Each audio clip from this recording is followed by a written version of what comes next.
Ladies and gentlemen, hello and welcome to Little Flower Media's production of Around the Halo, brought to you by University of St. Thomas. I am, of course, Bearded McMagic, here representing Little Flower Media and, by extension, everything that you consume on the internet, which is a pretty incredible place to be. Thank you for watching.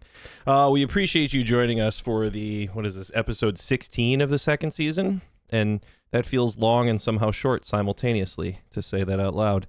What we have going on tonight, for those of you just joining us, is a little sort of game show style element in which we bring you a bunch of hot takes, sort of through a Catholic lens on everything that seems to be going on in pop culture, news, politics, sports, weather, and stock prices. So stay tuned for the tips that are going to come from Papa Sciarrapa after the show. Just as a reminder, we do have a whole bunch of notifications normally on the channel. So for those of you that are, of course, always subbing and gifting and all that type of stuff, we certainly appreciate it. But we do have the notifications off for tonight's show just so that we can do our recording and have a little fun here. So why don't we meet our contestants slash guests slash best friends? Hello, everyone, and welcome. It is a pleasure to have everyone here. We have a special event going on tonight. We have, of course, Jonathan Bearded Blevins joining us with brand new merch, by the way. This is one of my favorite hats of all time. By the way, Jonathan, I got mine in the mail today. Very exciting. Ooh. How's your evening been going thus far, my friend? Well, the Detroit Pistons and the NBA have ruined my mood for the foreseeable future. The NBA draft lottery is an absolute joke, and I plan on talking about relegation should I win tonight's episode. I am very sorry to hear that something that you did not participate in directly can ruin your life. They won 17 games total in a 90-plus NBA season, and I have the pick overall. How is that just or fair? I have no idea. It's not. They should have accidentally fallen over and won more games than that, just based on how the world of statistics and math works. But I mean, I don't know. I'm no expert. Also, I didn't play, so I can only blame myself, I guess. And tonight as well, we have Papa Sciarrapa joining us. Nick, thanks for stepping in. We certainly appreciate it. Tell us everything about how your life is going and what your three greatest dreams are. No. Okay. What I will tell you is this. I've been on this show 2 times. I've won once. I've lost the other time, which means each and every one of you have a 50% chance of beating me, Papa Sciarrapa. No, I'm having a good day. Happy to be on. This is cool. You're all going down. That is amazing as an intro, and also not how those statistics work. Wait, excuse me. I was a communications major in college like 10 years ago. I'm communicating very clearly. Yes, you are. Okay? You're right. Thank you. You're right, and I didn't mean to cut you off. And then tonight we have Jackie and Bobby Angel joining us simultaneously.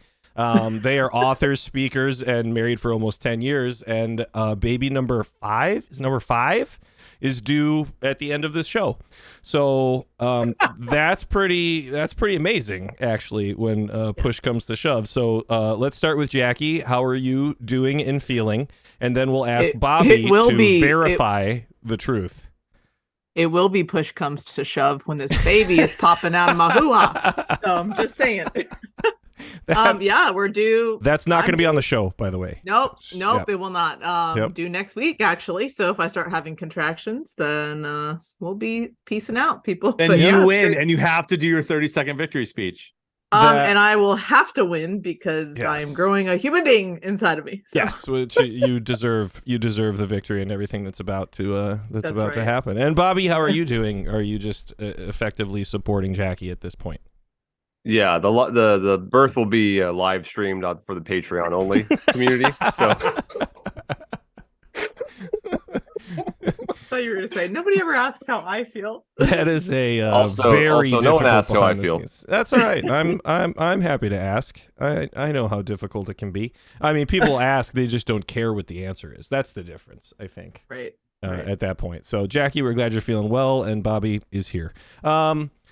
So we are going to start off with our show for tonight. And just as a reminder, oh, good, the animations do work. Just as a reminder, I'm going to be giving away points to our contestants, if that's what you would like to call them. And the points don't matter. They're just based entirely on, what their takes are and how much I like it, and they pander directly to me for the entirety of the episode, as most things in life should be. Are you guys ready to get started? Does anybody have anything to add? Questions, concerns, comments, fashion tips? Great, I'll move on. Nope, no, Jonathan, I'll move on. Yep, that's fine. All right, here we go. Starting off with our first topic of the evening, the war on bacon. I found this one to be particularly entertaining, especially because... What? I'm so sorry. What? Papa Sciarrapa's name changed to Chanel. Ooh, it did. We can edit this out in post. Now, listen, I would also like to mention that how do we know that that's not how he's choosing to identify at this point? I just want him to get the social media clout that he deserves. Let's see here. There Thanks. it is. 1 second. I've ruined everything and the entire vibe. Wow. Good luck of spelling Sciarrapa. Good luck Yeah, spelling see. Sciarrapa. Pretty tough. IARAPPA. Hey, It's like Italian, Sciarrapa. Boom! I knew you I know could how do to it. say it. Fantastic. Sciarrapa, come on. You know what it Amazing. means? Va bene, bene, bene. In Italian, it means potent wine. I went to my hometown, and these Italians were like, "Oh, you're a Sciarrapa." It was a common term for a drunk. And I went home, and my dad was like, "It makes a bit of sense." My mom was like, "Don't you tell Don't you anyone what say our name anything. means." Molto Don't you- bene, molto bene. Very good, very good. Don't you mention that on the internet and have it get clipped Gabagool. to go across Forever all now. of Bearded Blevins socials. Okay, the war on bacon. New research has linked processed meat, including deli meat, bacon, and sausage, to health problems, including heart disease, stroke, type 2 diabetes, certain kinds of cancer, and dementia. That's just what I need. Part of the issue with processed meat may be the high sodium levels added during the curing process. As a result, New York City is eliminating processed meats from its meals served in public schools, hospitals, and other public programs by 2025. That seems fast, but the World Health Organization is also going to release new recommendations for limits on consumption of processed meats by 2025. So, Jonathan, starting off with you as we go around the halo, it seems like every few years a new food becomes the bad guy. Is this a phase, or are we correctly identifying the problem, or are you just glad that it's not butter this week? Butter is a health food, particularly if it comes from grass-fed cows.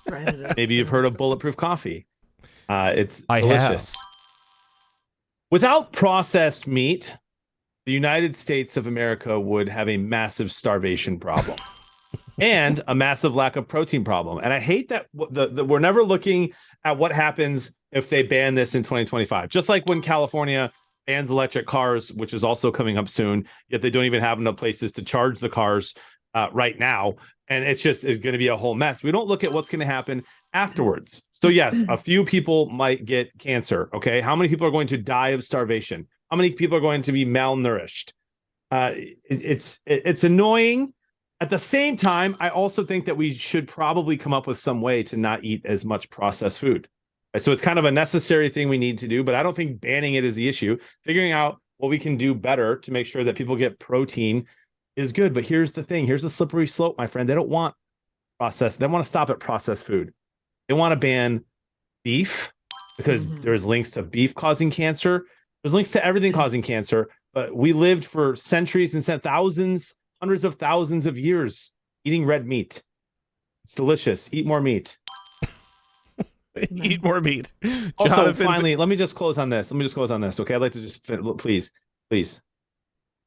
Whatever New York City does politically, the rest of the world should do the opposite. There's a hot take you can clip.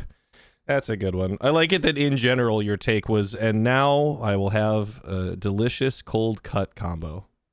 Yeah. I eat 3 every day to help Costco keep me lean strong. processed ham. Delicious. Yep, I hear you. Jackie, what do you think? Is there a larger issue at play here in terms of the general diet of Americans, or is this just a whole bunch of smoke and mirrors for something to, for people to focus on something different this week? Yeah, if the World Health Organization is recommending to not eat bacon, I'm going to eat more of it. Why? Because Bill Gates is the number 2 contributor to the World Health Organization, and he wants me to eat his lab-grown meat.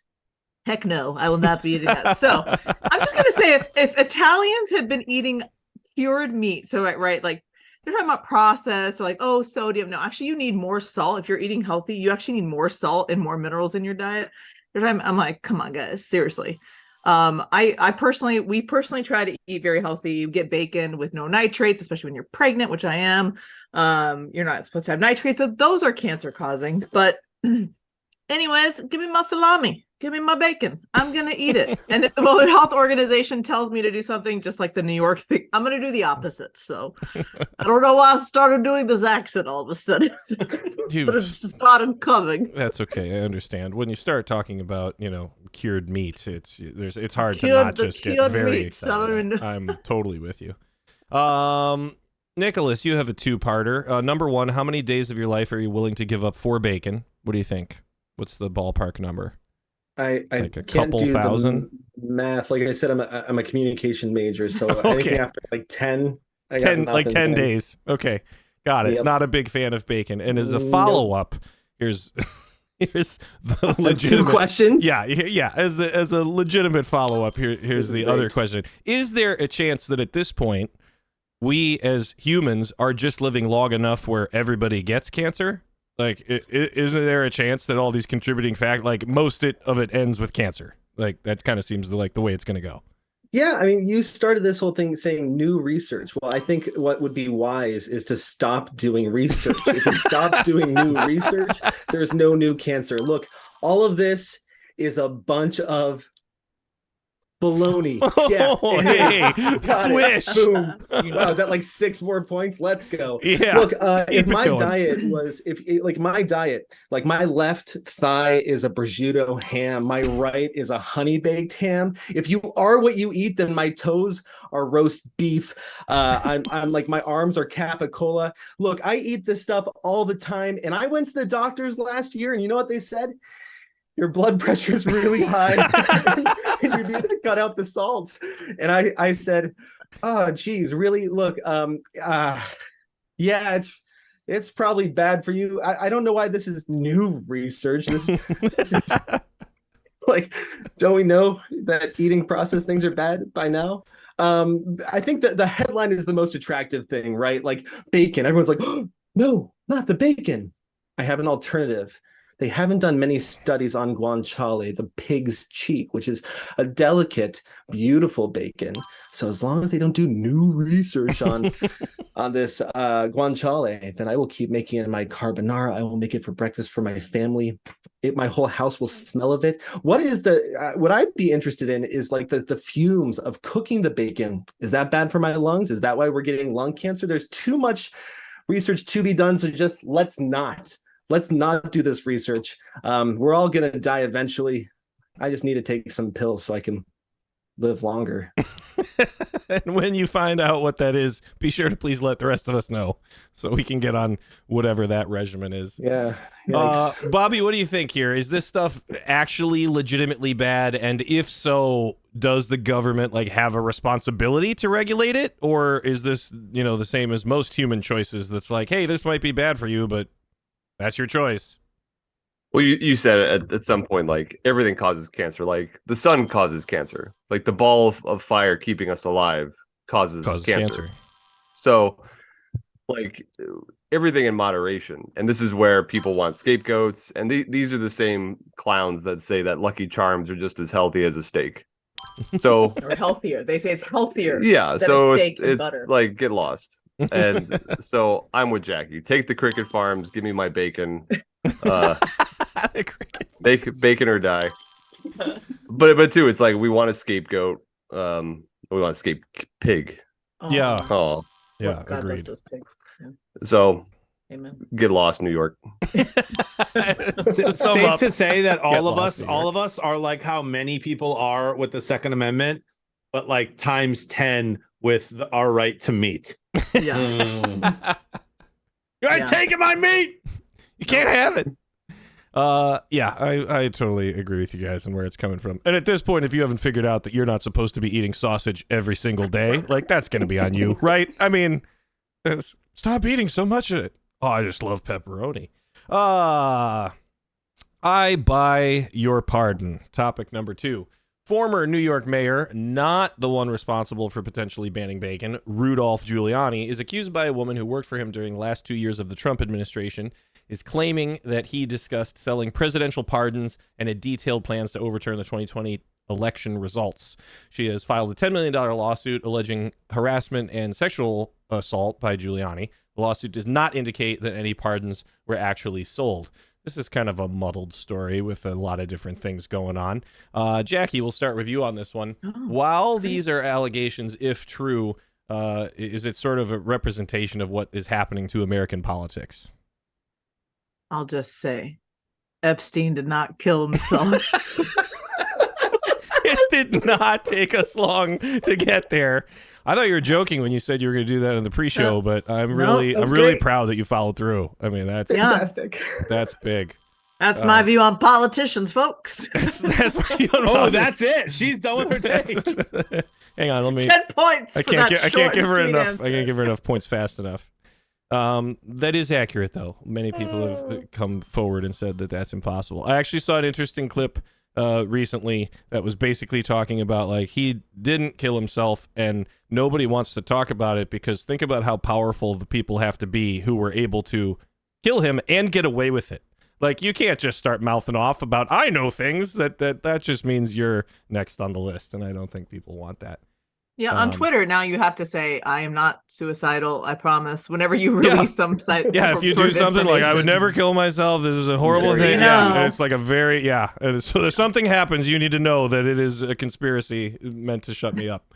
Yeah, I totally understand. Nick, how much do you think forgiveness is worth if you were to put a price on it when it comes to this kind of stuff? Like, what do you think? The money question. Yeah, what do you think a presidential pardon is worth? There's a theme for Nick tonight. Wow. I don't know a number bigger than 10, but if you add million behind it, I think how much is it's somewhere in that range. What are you? Wow. How much is it worth? I'm a relatively good person, so I haven't had to think about that. Right. It all depends on the crime, right? Yeah, so it depends on what you did. Atrocious, then yeah, you know, it's funny when you said how much is forgiveness worth? I'm like, well, it's worth everything. I thought you meant like some kind of supernatural, beautiful. You were talking about money. Oh, you can go either direction you want on that one. What would you put a price on your supernatural forgiveness? On your eternal forgiveness that was granted by Christ? I don't think we should put a dollar amount on that, but you're welcome to. It is freely offered. But you know what? We it's funny how we don't like forgiveness most of the time in our life. We really don't. Like when someone says, you know, like how hard is it to say I'm sorry, will you forgive me? And someone else will say, I'm not going to give you forgiveness. I'm going to say, oh, that's okay. No, it wasn't okay. And in these cases where we did something bad, where we know we're going to get shamed, we don't want to take that away. We want it wiped out. We want to do anything to avoid the natural consequences of giving someone the opportunity to even forgive you. That's the deeper point as far as money. Like, yeah, if you killed someone, how much you got, man? How deep your pockets? I don't know. We'll kick to OJ for that response.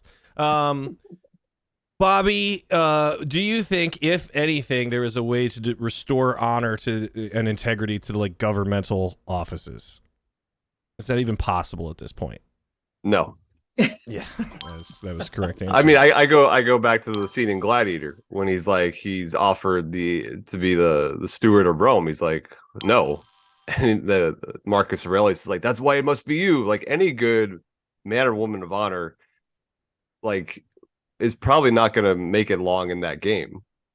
Like you have those that have tried to keep some personal code of ethics, and they usually get boxed out. They usually get like, they're not part of, you can't break through to the inner circles, or you get burned. Like I think of a Tulsi Gabbard, who I think she's trying to do the right thing here, and she got boxed out. Now she's trying to find like a way around it to at least speak out on things. And we were talking in the pre-show, like, does it corrupt automatically by the nature of the work you have to do, like, or does it attract a certain type of person that is willing to sell out their honor? Right. I don't know. At this point, We're we're really going through a lot of levels of the social experiment, it seems like, to figure out what the answer to that question is. Jonathan, there's a quote in general. I'm gonna summarize here, but essentially it had to do with George Washington being president, and somebody essentially said, the person that you want most to be in charge of others is not the one who wants it, but the person who has that role reluctantly thrust upon them as the only one who can do it. Like, how accurate do you think that is, and is it achievable in like our current system? That is as accurate. That is 100% accurate, and it is probably impossible to achieve right now. Is it because we're basically running a giant game of popularity contest for every election? That's part of it. But unless people have a change of heart, which I have to believe that people can have a change, and not just people voting, politicians in general, I have to believe that conversion can happen and that people can have a change of heart. And so because if I didn't believe that, I would just be miserable. So I have to believe that it's possible in that way. And then perhaps it's possible to do what you're saying.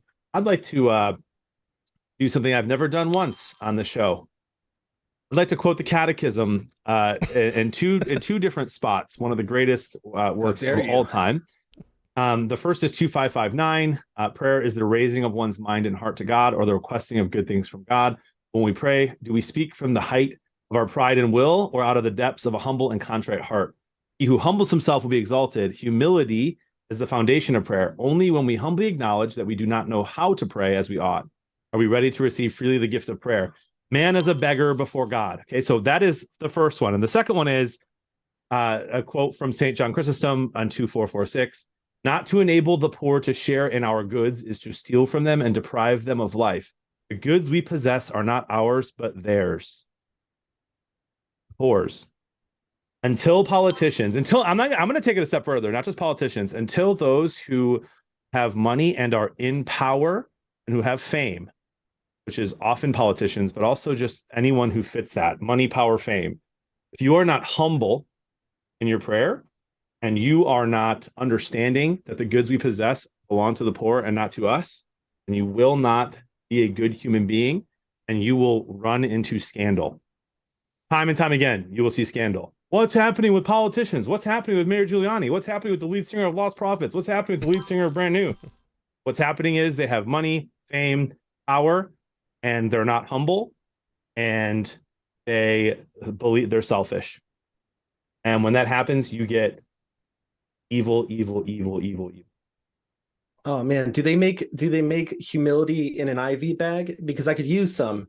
And I think that's sort of the problem, is like, be humble. Cool. But all this other stuff is coming at me. That's harder than it sounds. It's harder than it sounds, but I think that it's easier to change the second part. It's like, right? To say, okay, I have $10 million. That does not mean that I can do whatever I want. I have a responsibility to neighbor, and what most people think is, oh, I can do whatever I want because I can cover it up because I have money. Yeah, Start there. That's fair. Well said, everyone. Also, from Nick so far tonight, we have a pill to make you live longer and humility in a bag, in an IV bag. So, I mean, anything that we can do. Stuff next. Yeah, no, you keep going. Topic number 3: remote destruction. This is always one of my personal favorites. Remote work has become increasingly common and even demanded by employees after COVID shutdowns required everyone to create a home office and become a streamer for all of their staff meetings. Nearly 20% of office spaces are currently empty in the U.S. This empty office space actually poses a threat to the U.S. economy. Fewer people in office buildings has a trickle-down effect on small businesses built around white-collar customers within cities. Landlords also may be unable to pay mortgages on properties without rent, resulting in foreclosure and defaults on loans. Starting with Nicholas on this one, we don't often think about the economic impact of something like remote work, but it does seem to hit both like big and small businesses, right? Like kind of across the board. Is that a problem, or just part of how the economy should like shift and restructure? And if you had to put a dollar amount on what Brent is worth. Yeah, Nick, you're a numbers guy. So I'm a numbers guy. I would say $2. $2. $2. I was going to use that for a different bit. Whatever, I wasted it. That's fine. It's good. If it comes up again later, extra point. If you talk to any business person, they'll tell you that that this absolutely is a problem, but one problem among many problems that an average business person has. So my mom's in restaurants, right? And like they've had all kinds of troubles with like people being employed, and it was all in the news media, and it was this really, really big deal. But she's like, yeah, but like we've had problems like that before. The business-minded person is going to find a way to make their money and to make it work. And does it stink? Yes, but what's really happening here is change is happening. That's a guarantee. That's a promise of life. And if you're going into business, which is incredibly risky and admirable, I would say, especially if you're a small business, you have to be ready to roll with the punches. It takes a particular personality, which is why I work a beautiful salaried job where I get paid the same amount, but I haven't gotten a raise in 4 years. But you know what? Like I can pay my bills, and it's for the most part pretty guaranteed, pretty safe. If you're one of those people who are super ambitious, who's good at making a lot of money, who wants to make a lot of money and do good things with their money, to John's point earlier, you can and you should, and that's great. But you have to be prepared for these sorts of things. So the person who's been in the game for a long time, or even someone who's fresh and young and starting a business, if they don't take this bull by the horns, then they will not see any more $2 bills in their cash register. Oh, there it is. That was dumb. Nice. I love him. That was I love a good Nicholas. one. Gosh, that was a good one. Bobby, a lot of people at this point are zooming out, pardon the pun. Do you think remote work is a net positive or a net negative? I'm all about it in the sense of I'm all about quality of life. So if it means less time commuting, more time with family, I'm all for it. That being said, there's certain jobs that just you need the in-person team experience. And so that I believe definitely has suffered from some jobs that need that. So I think it's about figuring out like what is the nature of your work and what does it entail. And it's a tricky time for bosses too, because you've got a lot of employees just kind of stomping and being like, I don't want to go back to work. And I don't know, it's easy to work without wearing pants. This is kind of nice. You don't wear pants when you work? Anyway, moving on. I didn't know that. You should know that. That's that seems like something you would know. Bobby, that's Walk in usually the office something you more should. often. I was gonna say, Bobby, like so you should be working in a different room, apparently, Bobby. Jonathan, do you think that this fallout is part of a bigger problem with how business has typically been structured within society, and now we're just embracing a different way of doing it? 100%, McClure. I have learned a lot in starting my own business here and with you over the last almost 2 years now. And one of the things that I have learned the most is that it's not that hard to run a business and be okay at it. It is hard to excel at it and crush it. My point being, I think that in America, there's a lot of businesses that are like making a little bit of money or maybe even like a lot of money. But they've got a lot of employees who aren't doing anything because they can afford it. And there's no way to really hold them accountable, or at least the people in charge of holding them accountable aren't doing that. I just saw an article today. Somebody on Facebook who worked for Facebook was making $180,000 a year, and she didn't do anything. And she tried. She didn't have like in some type of transition, like she didn't get a new boss. And she's like reaching out to you, like, what should I be doing? And she did nothing, and she got paid $180,000. And Facebook didn't notice that they were losing $180,000. Now that's an example of a company that's obviously making a lot more money than companies I'm speaking about.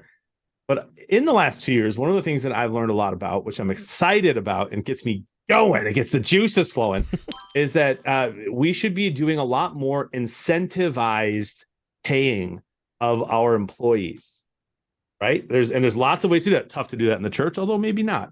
But definitely in other businesses, you can incentivize people to make more money. Here's your base salary. It might seem lower, but I'm going to incentivize you to make it worth your time to make even more money. Here's how you do that. Working remotely, makes it tough for that to happen because you'd have to meet like every single day in Zoom with your team to make sure that this is happening. However, I think that it would do an amazing thing for the work ethic of this Gen Z and millennial generation of having to like actually have goals to hit and bonuses to earn. And I wish that I would have learned anything about any of this in the 24 years I spent in school, undergrad, and getting my master's degree.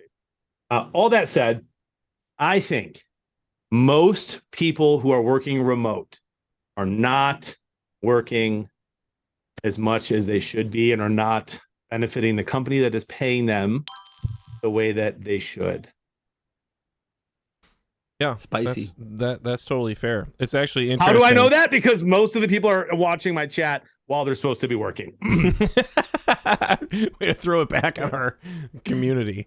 I was actually going to say that it's interesting that you mentioned that, like, you wish you had known about it, because what you're discussing is something that has greatly been eliminated and absent from the typical job structure. I mean, there was a time at which many people who had salaries also had a bonus incentive compensation package that went along with it. And as, in my opinion, corporate greed has started to become, creep higher and higher. Oh, we couldn't possibly do a cost of living increase this year. Nobody's seeing a percentage bonus of their salary based on performance. That's not typical of a lot of compensation packages. So it's just sort of, what did you think people were going to do? Kill it? And, that absence has caused a general lack, I think, of like a lot of performance-based stuff. Oh, I busted my butt and the company made an extra $1 million. I saw nothing at all. Like, why am I bending over backwards and killing myself in the hopes that you'll like me more? So that's really why most employees, do it, is to be liked. That's why Jackie does it. I just want to address the chat real quick. I'm not outing any of you. Please continue to support the channel, and thank you for watching. Will not tell your boss. Good. As someone who has watched the channel from a work environment, I just got to say that there's also the, like, sitting at work for 8 hours does not mean 8 hours of work. Mm-hmm. Like, I am more creative in like a 45-minute burst at home from my home office than sitting at a desk for 8 hours straight, for instance. So I think there's absolutely people can take advantage of Zooming and leaving my camera off and all that. But I think there's also something to be said for, I feel freer with my time and the work I do versus having to sit somewhere for 8 hours. The end. But Bobby, you're the 1%. Maybe I'm the 2%. Okay, fine. You're the 2. But you know what I mean? Like, work ethic wise, like you are the 1%. Trusting wise, going to be honest with your boss. You're the 1%. Yeah, well, I mean, it's possible. But Jackie, what do you think? Jackie, what do you think? Right, in terms of pros and cons, he doesn't even wear pants. Yeah, that's right. And somehow that's really putting you in the top tier. It's amazing. But Jackie, what do you think? Like, on any given issue, there's obviously going to be some pros and cons. Like, do you think that there's some merit to the idea that, like, in some ways people's performance might have improved, in other ways it might have detracted, and it's their job to find the new medium for like what their role is in that space? Yeah, on one hand, when you go into work, it keeps you accountable.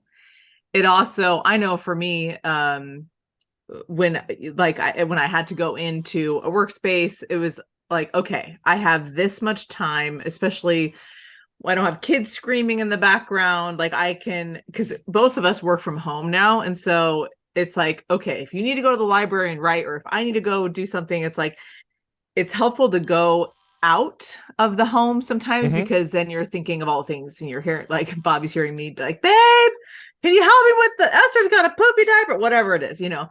And so on one hand, it keeps you accountable. When you go into a workplace, you get to see people, you have creative ideas, brainstorming. It's so nice to see people in person versus on Zoom.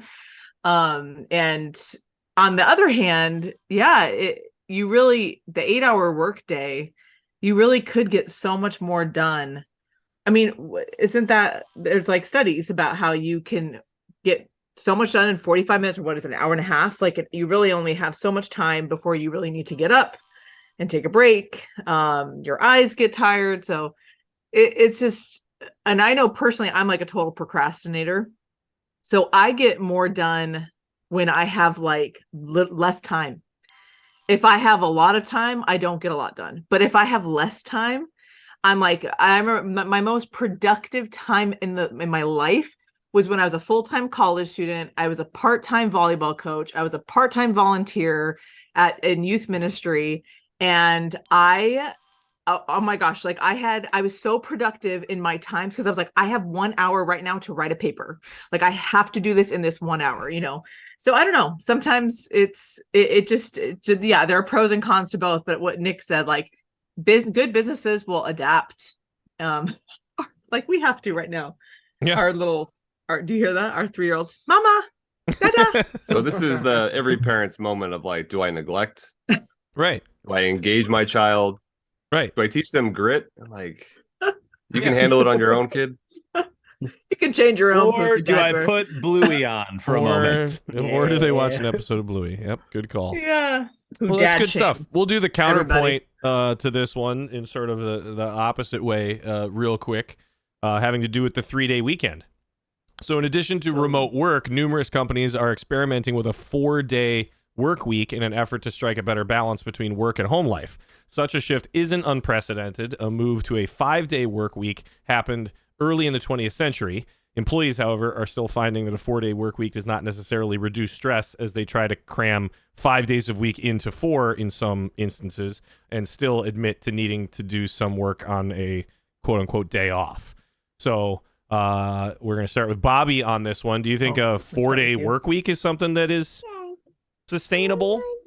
Bobby, do you think a 4-day work week is something that might be sustainable when a majority of companies still have a 5-day work week, or where would that fall? I think Jackie stepped away to. No, I totally understand. That's totally fine. Deal with the child. I think companies can adapt. I think we're so set in our ways. Like trying to get the United States on the metric system is always like been a bust because everyone's like, no, we've always done it this way and we're not going to change. So shifting that would be huge. I think it's more, as you said, like the boundaries of work where you're trying to cram like what's expected within a certain time frame. So people are still checking email off hours. People will still feel like I have to do extra work to make. So there would be some serious growing pains if we were to move in that direction. Yeah, I totally agree with you. We're kind of resistant to a lot of change in that regard, as based on these last couple of discussions. Jonathan, here's an interesting one coming from a Detroit fan. One of the reasons that we ended up with a day off in general as we went through a lot of labor law was it turned out that when Detroit was going through its manufacturing of automobiles boom, they realized that their own employees weren't purchasing and using vehicles because they didn't have any time off to use them. So if they were within proximity of work, they were like, well, these people don't have to go anywhere, so they're not using our product. If we give them a day off, I bet they'll travel. And that was like one of the catalysts for people having additional days off was to like create more, economic growth. So with that said, like, do you think that's how it would actually work? Do you think if we went from 5 days to 4 days, you'd see people spending more money on, on activity-based stuff? Would that help or hurt? So first of all, yes, that would help 100%. If I think of any 3-day weekend that we get right now, right? Memorial Day is coming up here. I think next weekend. People are gonna. My wife and I are gonna spend money on that Monday more than we normally would. Yep. Right. Well, even if it's just at the grocery store for the party we're gonna go to on Monday, it doesn't have to be crazy. But maybe it's Great America and this. Like, of course, I think people will spend more money. This I'm gonna piggyback off of. By the way, piggyback reference to our topic earlier. Nice. Piggyback Bacon. Off of my last take about just working from home, and say that I think that one of another thing that companies can do is pay for the services that your employee is providing. So instead of saying you're going to work 40 hours and you're going to be in the office for these 40 hours, and like, admittedly, even though I don't want to admit it, 15 of those hours a week, you're going to be watching John Blevins stream. But at least you're there for emails, but also like You better respond to an email if one gets sent on Friday at 4 when you clock out and you're not back till Monday at 9. Like, there's an issue there. But just here are the expectations and what I'm paying you to do. And then the employee can say, this is what I think that's worth. And then they're going to do those. And so they can be doing that at home, or they can be doing that in the office. They can do that in 4 days, or they can do that in 5. I feel like we need to be more flexible in general so that we can just help people out, and they would make more money. They would get their job done, be more efficient. And then they would also have a little bit more time off, which, let's be honest, everybody wants. Everybody wants a little more free time, myself included. Someone in chat has been talking a lot about mental health and that kind of stuff. I think we're treating mental health in the workplace very wrong. Instead of saying, nowadays, I can't use examples in real life because I don't want to get anyone in trouble. I can't share private information. I have friends who work in corporations, and I've made this comment on the show before, that can say to their boss now, I am feeling stressed, so I'm taking a mental health day. And that is a thing they can do. They get like, this many vacation days a year, this many mental health days a year. I don't think that's the solution. I think a better solution is to create a healthy work environment where you're remote, you're in person, and you know it's expected of you, and there's grace involved, where you don't have to like use these weird, like, you're going to take 10 mental health days. No, give 10 vacation days, and then also help your employee be the best version of themselves. Nice Vision. Well said. Well, Jackie, welcome back. I hope everything worked out. Hello. Yes. So, to sort of go off of what Jonathan said, some jobs probably don't work as well for a shortened work week across the board, but don't you think a lot of it is about what you do at that time? For example, my brother is a consultant, and he does like emergency server maintenance. So he essentially works 7 days a week. He just doesn't work all the hours of every day, because sometimes there's nothing going on. Occasionally, like if you're a doctor who works in an ER and nothing happened, like nobody's like, hey, get to work. It's sort of dependent on what comes up. So do you think it just has to do with industry-based stuff, or is it a good idea to strive for something like that, like a 4-day work week? Yeah, I would say it's good to strive to be like the Italians. You're welcome, Sciarrapa. Sciarrapa, I'm giving you the Italians, because they have like, you go to Italy and you're like, why are things closed right now? It's like, because you guys are resting. What? So Americans, we are workaholics for sure. But it is totally industry based, because I have a cousin who works in mortgage loans and works with people around the world, across the world. So it's at different times of the day that she has to answer emails and do all this stuff. So yeah, I think if people can, and a 4-day work week works for that particular company, or it would have to be based on your job, because like my midwife is on call right now. If I call that's right, I'm having this baby, that's right. But yeah, she doesn't work at every moment, but she's on call. It really is so dependent on what you do, whether you're a plumber, whether you are in a Monday through Friday job. But I really think, kind of what Jonathan said, like mental health, man, we are so stressed. We are so overworked. I definitely think we could figure out ways to use our time better. And then when you work for a good company that has figured that out, when you work with a good team, you absolutely can get more done in less time. But I think we waste a lot of time, and then we don't have enough rest. Like, we're always too busy. And that's a problem, because our work, like, what's the point of working if that's what's going to kill us, And so I don't know. I feel like, depending on the business, bosses or managers could find really great ways of helping their team maybe have more rest or time off or whatever it is, and work more efficiently based on the job that they have to do. Yeah, absolutely. Agreed. Nick, one of the things that comes up seems to be sort of a famous life quote, in the idea that on their deathbed, no one ever says, gosh, I wish I would have worked more. Do you think that sort of like holds, if you were to really be like, let's analyze the things that are important in life, and be like, hey, there's a 4-day work week, you're going to get paid a little less. Do you think there's a whole bunch of people that would be like, sounds good to me, no problem. I will find a way to monetize my hobby or, like different styles of work? Yeah, I think that the biggest problem that we have is that a lot of us aren't in our sweet spot as far as work goes. We get a job because it's a job, and we kind of stay there because we're fearful to move. And when you're not in your sweet spot, you do anything to make that spot sweet, right? And so you will say, I need a 4-day work week, and that's the most pressing issue. But if you're in your sweet spot and you're not making your spot sweet, like you really, really love your job, would it be nice to have a 4-day work week? Yes. But is it the number one priority and the thing that you think about all the time?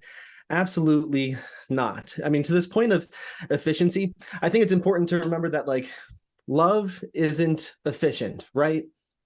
It just takes a long time. And I worked at plenty of places with a lot of old people. I worked at a diocese once, and they would say that classic line, I was the first one in, the last one out for 1,000,000 years. And I spent 30 minutes teaching them how to copy and paste. So they loved their job and their spot was sweet, and they loved getting there early and they loved leaving there late. Is it the most efficient work? No. And so, I mean, this all boils down to like, what are your priorities? And if you really like your job, then the work-life balance thing is not the first thing. I think millennials were the first generation to walk into work and not have the cynicism of Gen X and the necessity of the boomers, and be like, I have this luxury of realizing I don't like my job. This stinks. And I think that's a totally normal and cool and fine reaction. But they haven't taken the step to find their sweet spot, to do something that makes them come fully alive, where they're totally full of joy. Now, granted, when someone says, if you find a job that you like, you'll never work a day in your life, they're lying. Mm-hmm. They're lying. There will be days where it's work. You're looking at the rosy glasses. I wish you could go back in time and see you swearing in the car and like flipping people off because you're so mad. That's not true. Some days will be work, but we need to either make our spots a little bit sweeter or find our sweet spot, do something brave and crazy and get a new job. Yeah. I like that. Good call. All right. Final topic of the evening. Rapid fire. Here's the tip. Yeah. We're going to go quick with this one. Everyone did great, by the way. My rapid fire thing is just everyone's done great. No one's gone too long. It's just that I want to respect everyone's time. That's totally fair. So inflation has caused prices to rise everywhere. But now even at the end of your Panera order, there's a question on the screen for you to answer, which is, what is the tip amount that you would like to leave, even though you've had 0 interactions with an employee, right? You walked up to a kiosk, you put in what you wanted, you went through the whole process, there's not a human there, and they're like, how much would you like to tip?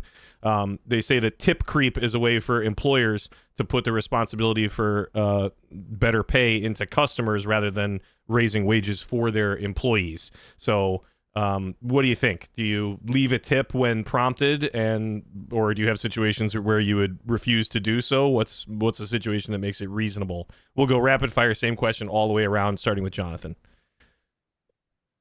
I think that the reasonable take here is that you tip 20% minimum all the time, including if there is not a person there.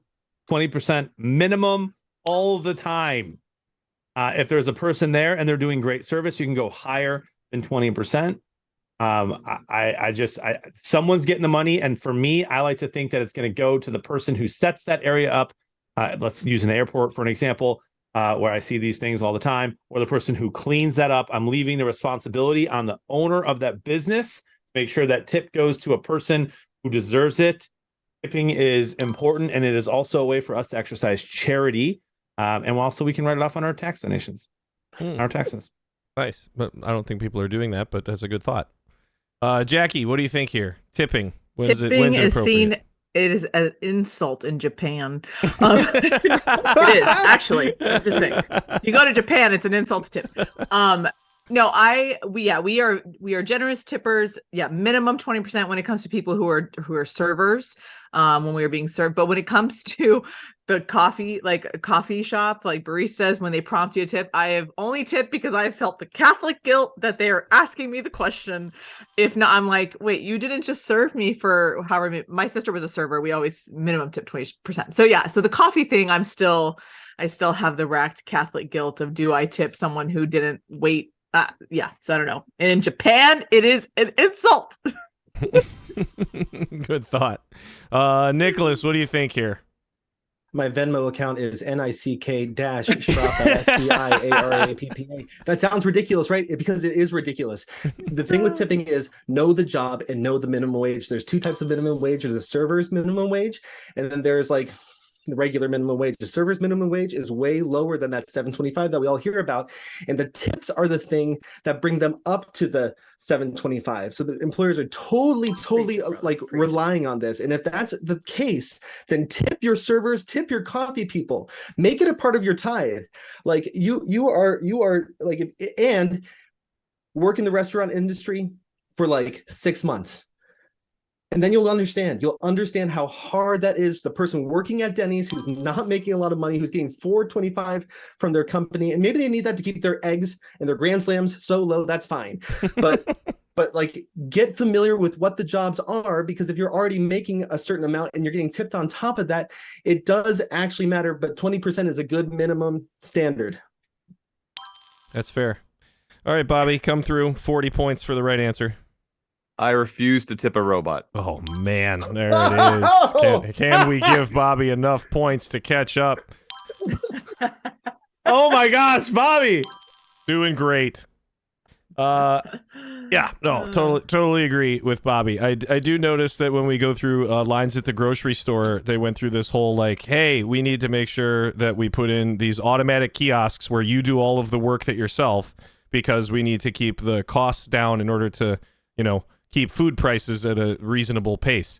And I don't think that they have stayed at a reasonable pace. I think that everything continues to get more expensive in what I'm purchasing. And also, I now work at the grocery store, apparently. I've got to find the barcode and do the thing and do it all right and bag it myself. I should be getting a tip from them. Hey, thanks for helping us out. Here's your part of the profit.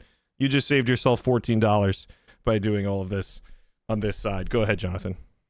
And I just say that if you're shopping ever and the prompt is, would you like to donate $1 to, unless it is a morally bad organization that is going to receive the money, you are a horrific person if you don't. No, at least you're donate giving $1. to their tax write-off. You're not true. Not true. $1. Oh, is that not true? It's $1. Oh, Not maybe true. it is true. Because they might be donating to Planned Parenthood. You don't know. I just said unless it's a company that you don't, it tells you what it is. Red Cross, $1 every time. Yep. No. For me, I'm like, I know where my all my tithing goes. Yeah. All the companies that I know where I tithe. We need to end this before people get more points. Yeah, I totally agree. But I'll challenge you on that one, Jonathan. Take the $400 a year in all those transactions and do something real with it that you know where it goes. Because there's, they might only be donating a percentage of that money in order to. I have changed my mind, and you see how good dialogue can change a mind of someone. Oh my gosh! Extra points for Jonathan. All right, you guys, this has been a fantastic episode. Nicholas, you come out on top, increasing your percentage to a 66.6 repeating win percentage thus far on the show. Never ending. Congratulations once again. I'm very proud of you. You now get 30 seconds to talk about, promote, or generally rant about anything you would like. Go ahead. Man's music career has lasted longer than Coolio, than Nirvana, than Michael Jackson. It's Weird Al Yankovic. He's more successful than all of them. He outlasts his parodies. Why hasn't he been the Super Bowl headliner? It's absolutely ridiculous. Get that guy doing all of his costume change with his hair. He's in his 60s. He's getting older. He can still do the thing. He's mad on the accordion. Come on, Weird Al Yankovic, man. At the Super Bowl, Pepsi, do it. Do it, Pepsi. Be brave. Be brave. That's amazing. That is an incredible finish to this episode. The only band worse than Weird Al is Meatloaf. Why do you hurt my heart so I love you. much? I'm kidding. Love guy. All right, everybody, we want to thank you for joining us this evening on Around the Halo. It's been a blast. Jonathan is next live when? Tomorrow morning at 7 a.m. until 2 p.m. And then tomorrow evening is Thirsty Thursday at 7 p.m. with Midnight Energy. Ooh. Absolutely. And if you have the chance to check out collectively the Angels books and what they've written, they are good, and I would recommend it to everybody across the board. Insightful and entertaining simultaneously, which is hard to do. So congratulations. You'll laugh, you'll cry, you'll learn something. That's all I can ask. It's like an episode of Oprah. All right. We're going to call it an evening there. Thank you, everybody, for watching, and to all of our guests. We love you. God loves you more. Let's change the world. Jonathan, we'll see you tomorrow morning, bright and early. Have a great night.